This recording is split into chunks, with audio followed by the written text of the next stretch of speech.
you. Thank you so much. Thank you. You know,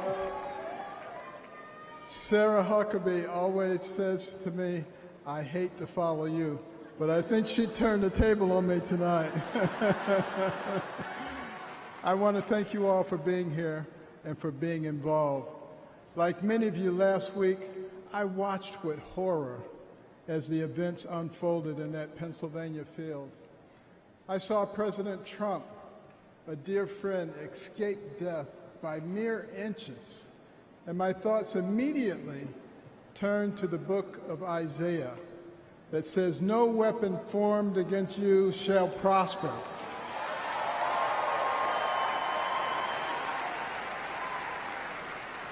Well, let me tell you the weapons that they used. First, they tried to ruin his reputation, and he's more popular now than ever. And then they tried to bankrupt him, and he's got more money now than he had before. And then they tried to put him in prison, and he's freer and has made other people free with him. And then last weekend they tried to kill him, and there he is over there alive and well.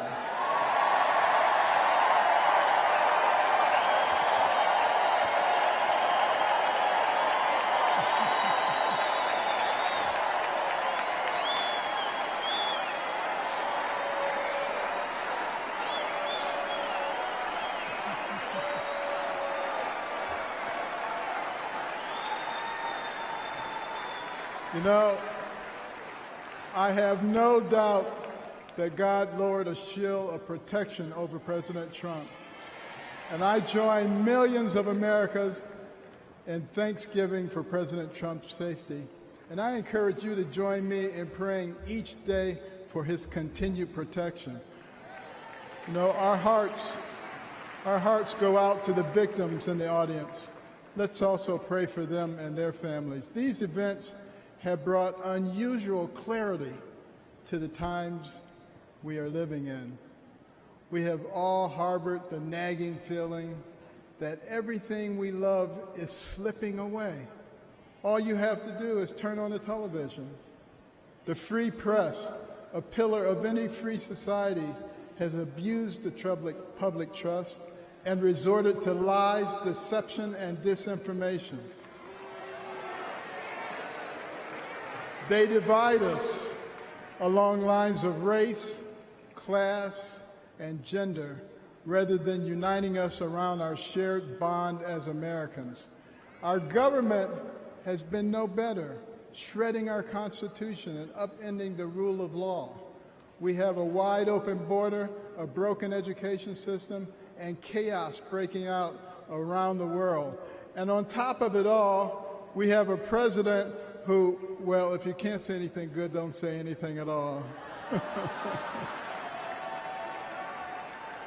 But ask anyone around the world, what does it mean to be an American?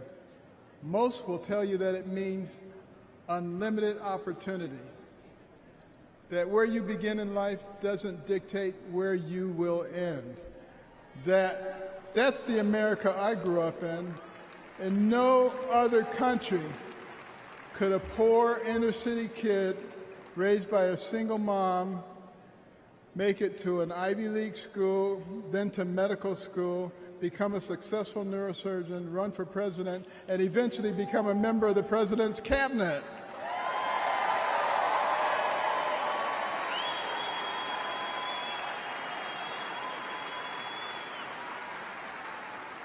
You know, and as a member of his cabinet, I had a chance to work closely with him, and I got to tell you, this is a man who is a gift to us as a nation. He is very gifted, he is very smart, he is very compassionate, he cares about people. And I'll tell you, the first time I met him, it was before either of us got into the political arena, and we were at Mar-a-Lago, and someone came up to him and said, "Mr. Trump, Rod Stewart just walked in." And he said, "I don't care, this is Ben Carson."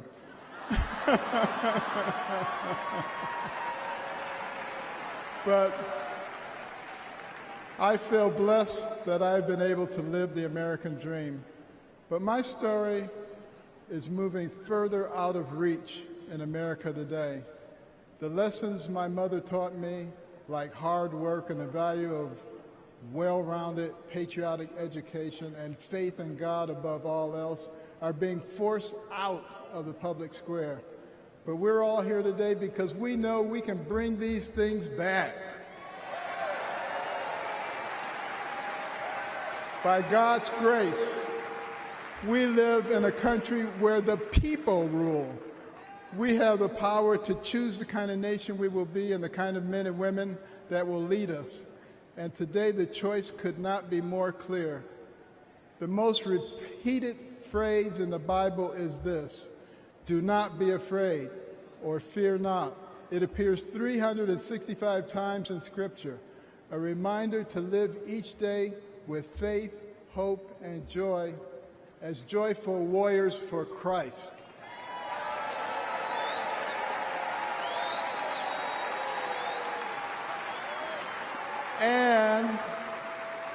And when God is with us, nobody can stand against us. With this assurance from the Almighty, even the face of evil itself cannot shake our resolve.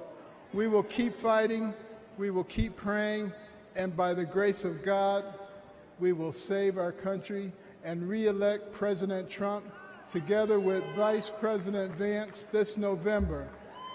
And I want you to remember this. In 1831, Alexis de Tocqueville came to America to study our nation because the Europeans were fascinated. They wanted to know, how could a nation barely 50 years old already compete with them on virtually every level? So he looked at our government, and he was duly impressed by our checks and balances and separation of powers. And then he looked at our business environment. He was duly impressed by how we encourage entrepreneurship and innovation. And he looked at our educational system, and he was blown away by the fact that he could find a mountain man in the middle of the woods who could read, who could tell him about the Declaration of Independence.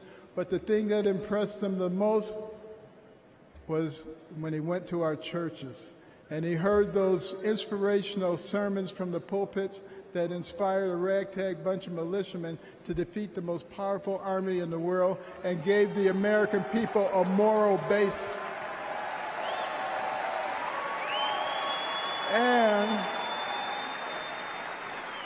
And he concluded his 2-volume set, Democracy in America, with these words.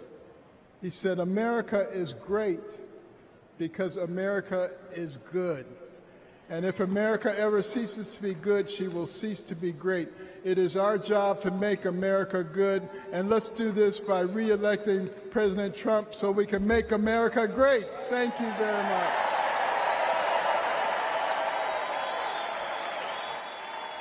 Ladies and gentlemen, please welcome